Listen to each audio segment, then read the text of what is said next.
When you're packing up an H2 water ionizer, first turn off the water source and remove as much of the water as you can from the machine just by blowing through the spout to force the water out.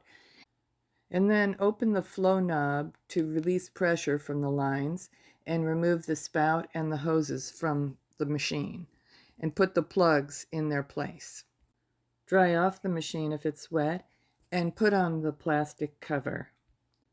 Take one of the foam pieces and put it on one of the sides of the machine. Make sure the smaller squared off part inside the foam piece goes on the bottom. In other words, there's only one way this piece fits.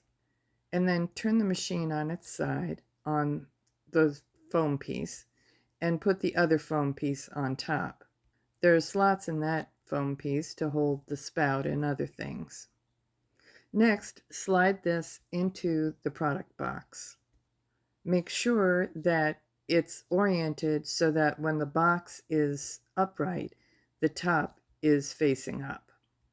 Now put the hoses and other pieces into a separate plastic bag and insert them into the box. Close up the box. If you're going to ship the box, make sure to pack it securely and snugly into a sturdy shipping box.